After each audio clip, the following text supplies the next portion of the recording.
(2018년) 무술년 새해가 열렸습니다. 여러분의 건강과 행복을 기원합니다.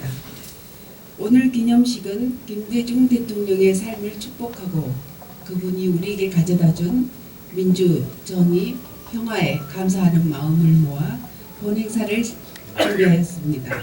김대중 대통령 탄신 94주년 기념식에 와주신 여러분께 깊은 감사의 말씀을 드립니다. 2013년 그때 이제 5.18 저희 기념재단 대동홀에서 시작된 행사가 6번째 지금 맞이하고 있는데요.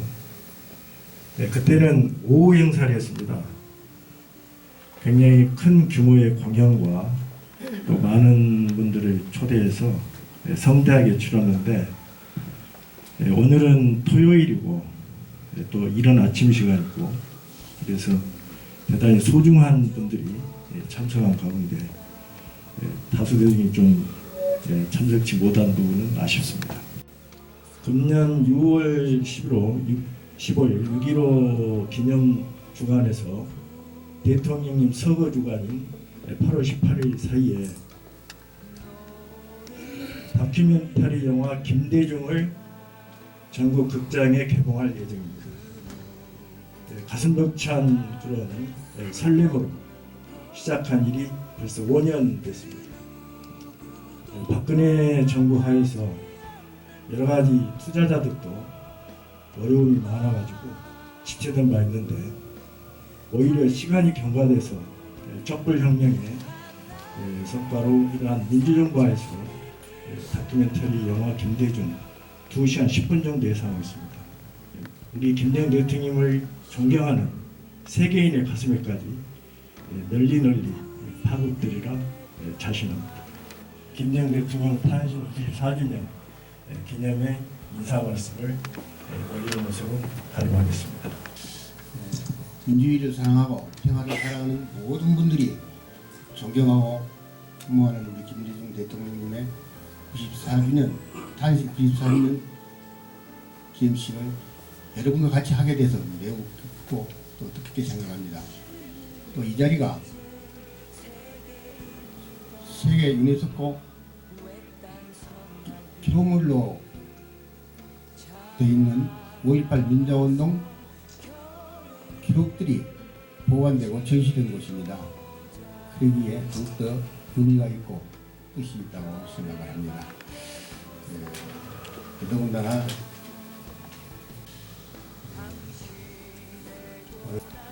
한반도 상황이 자꾸 전쟁의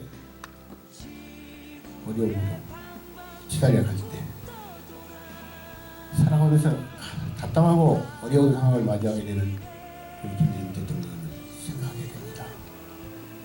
이러한 난제를 김대중 대통령은 어떤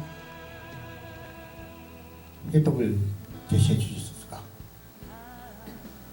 자연스럽게 그렇게 잠을 해보는 그 습관이 그것이 있었습니다. 일평생 일관되게 민주주의와 인권, 남과 북의 화해와 협력을 위해 헌신하신 점을 인정받으셔서 대한민국 최초로 노벨 평화상을 수상하는 업적을 남기시기도 했습니다.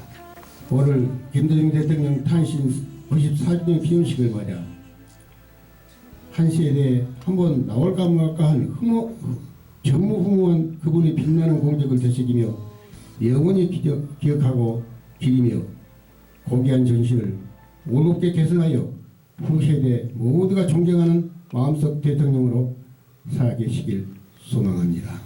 바로 우리가 이 DJ 정신이라는 이 아이콘을 살리는 것이 우리나라가 자주통일 그리고 우리 민주주의가 진보하는 그런 선진국으로 갈 수 있는 아이콘이다라는 그런 생각을 가졌었습니다. 독일이 아주 그 세계적인 철학자는 그 하버마스 같은 이런 분들이 DJ야말로 정말 한국 아시아 또는 한국 문제가 아니라 세계적인 그 리더십으로서의 가장 참 그 존경할 만한 그리고 가장 뛰어난 그런 리더다.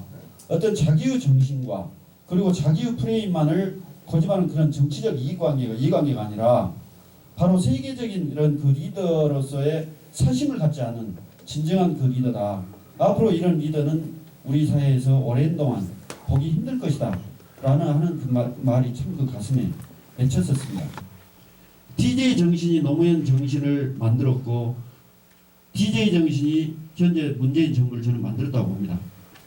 이 김대중 선생님이 이제 우리 시민 정치 영역에서 이렇게 공헌을 했다라고 할까요? 뭐 업적이라고 좀 말씀을 드리면 사실은 이번에 그 촛불 혁명에 있어서 가장 큰 이 기여자는 죽은 DJ 정신입니다. 사실 저희가 백남기 아시다시피 4.16 세월호 백남기 선생 서울대 병원에서 그 투쟁했었을 때도 아시다시피 모든 언론과 모든 그 기관들이 침묵하고 다 입을 때려 막고 있을 때 그때 당시에 저희들이 가장 이 손피켓으로 많이 만들었던 게 뭐냐면 행동하는 시민이라는 거였습니다. 그 이후에 이제 박근혜 최순실 게이트가 터지면서 이제 거기에 불을 붙는 그런 이제 촛불의 혁명을 가져왔는데 그 시발점 저희들이 행동하는 그 양심을 바꿔가지고 어떻게 하면 시민들 좀 많이 한 명이라도 광장으로 끌어낼 수 있을까라는 그런 고집 속에서 나왔던 게 이 행동하는 시민이라고 이렇게 저희들이 바꿨습니다. 양심 대신에. 그래서 그 아이디어를 가지고 저희들이 이 가속화가 되지 않는 시너지가 붙지 않는 그 촛불을 시작을 했었던 그 시발점이 행동하는 시민. 행동하지 않는 시민은 악과 같다라는 이번에 이렇게 촛불 혁명이 성공하게 된 그 가장 결정적인 계기도 사실은요.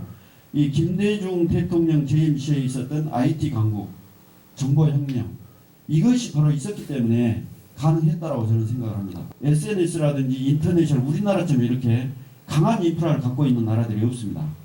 바로 그 혁명의 근저에는 그런 SNS와 강한 IT에 그 인프라를 가장 그 세계에서 적극적으로 선도적으로 추진을 했었던 김대중 대통령 시절의 그 IT 정책이 오늘의 이 촛불혁명에 그 가장 큰 그런 인프라를 깔아줬었다. 그래서 그 원인이 바로 이 김대중 정부 시절의 그 IT다. 그래서 좀 우스갯소리를 우리가 학자들끼리는 그런 이야기를 합니다.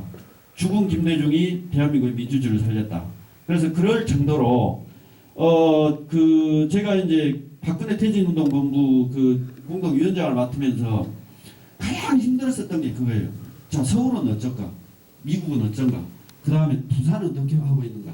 이런 것들이 가장 궁금했어요. 왜냐하면 광주가 아시다시피 이제 우리가 21회 동안에 그런 촛불을 했었지만 그 촛불 과정 속에서 많은 분들이 나오기도 했었지만 초창기에는 잘 붙지 않고 이러면서 저희들이 막 소진 현상이 일어나고 이랬을 때 가장 저희들한테 큰 힘을 줬었던 것은 뭐였냐면 SNS였습니다. 이번에 촛불 혁명의 가장 큰 기여자는 사실은 이 IT입니다. 근데 그 IT를 그 인프라를 깔았었던 그 근저가 바로 그 DJ 대통령 시절에 만들었었던 이 강력한 IT 지능 정책이 바로 이런 촛불 혁명을 일으켰다라고 하는 그런 그 말씀을 드리고요. DJ 정부가 들어서면서 우리나라가 다른 세계적인 복지 국가로부터 대한민국이 이제 복지 국가로 진입하네 라는 평가를 받게 되었었던 그 계기가 이 DJ 정부였습니다. 사회적 약자에 대한 복지 정책들을 도입하지 않으면 지원을 하지 않았었습니다. 예를 든다면 여성 할당제라든지 그 다음에 지금 여러분들은 무심코 다니시겠지만 횡단보도가 옛날에는 그 벽이 있어가지고 휠체어가 이렇게 넘어갈 수 없었어요. 그래서 횡단보도 장애인들이 다닐 수 있는 이런 길을 만든다든지 이러한 이루 헤아릴 수 없는 소소한 이런 정책들까지를 전부 다 정책에 반영하고 복지 선진국가라고 하는 국가들로부터 대한민국이 이제야말로 이 복지 국가로 진입하는 대열에 들어섰다. 그래서 대한민국을 그때부터 이 복지 국가로 명칭을 예우를 해주고 대우해 줬었던 것이 바로 이 DJ 정부의 이 복지 정책이었습니다.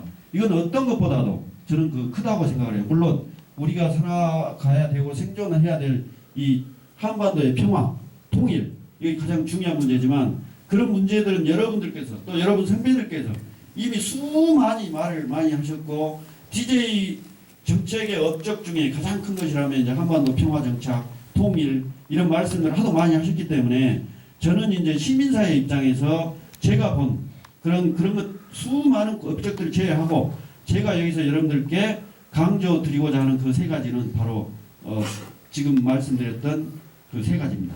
촛불혁명의 성공 원인, IT, 복지. 지금 이 위기 상황에 만일에 문재인이 아니고 김대중이라면 이걸 어떻게 풀었을까? 저는 훨씬 더 적극적이고 이보다는 훨씬 더 우리가 이미 이런 한반도 우리가 그 가슴 졸였었던 이런 전쟁에 대한 이런 그 위기감, 그런 불안감 이런 것들이 훨씬 더 감소됐을 것이고 세계적인 외교 정책이나 정치적인 이런 문제에 있어서도 훨씬 더 지금보다는 폭넓게 풀어지지 않았는가, 그리고 훨씬 더 빠르게 풀어지지 않았을까 하는 그런 아쉬움을 가지면서 만시지탄이지만 문재인 정부가 최근에 이제 그 북한과 대화를 수용하고 또 9일날 뭐 다행히 또 대화가 이제 된다고 하니까 잘 풀어지기를 바라겠지만 아쉬운 점이 있다면 너무 눈치를 좀 보는 것 같다. 보수 측에 적폐라고 하는 적폐청산이라고 하는 그 촛불 광장에서 시민들이 끊임없이 외쳤었던 이 촛불의 힘을 믿고 밀고 가야 되는데 너무나 지금 그 내년 아니 올해 선거를 지금 의식하신 것인지 어떤 것인지 모르겠지만 많이 아쉽습니다.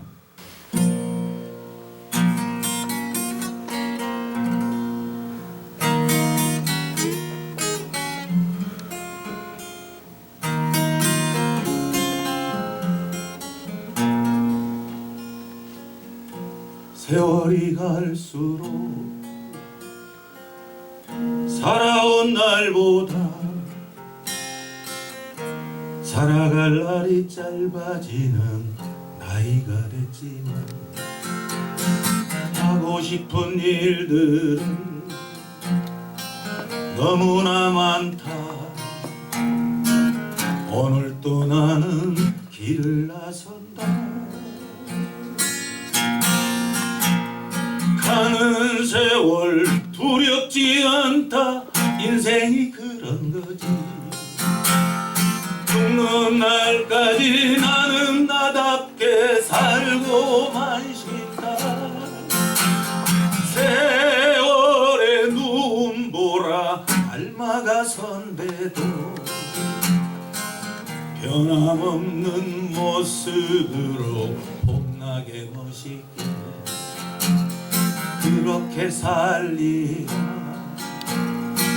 세월의 산 넘어 눈부시게 살고 싶다.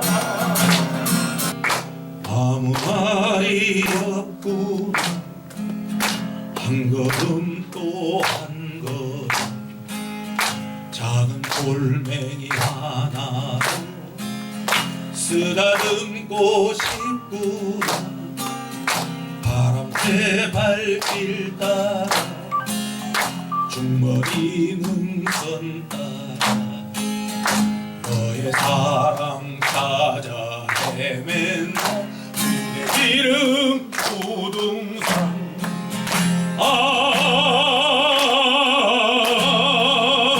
그대 이름 부둥산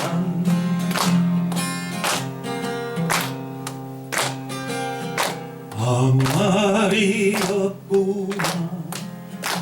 불꽃들의 미소꾼 고난의 역사에도 흔들리지 않았구나. 서석대 구름바다 장불재 억새바다 너를 보면 가슴이 뛴다. 그대 이름 부둥산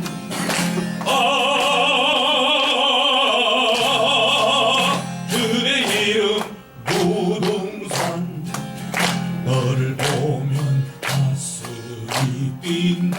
그대 이름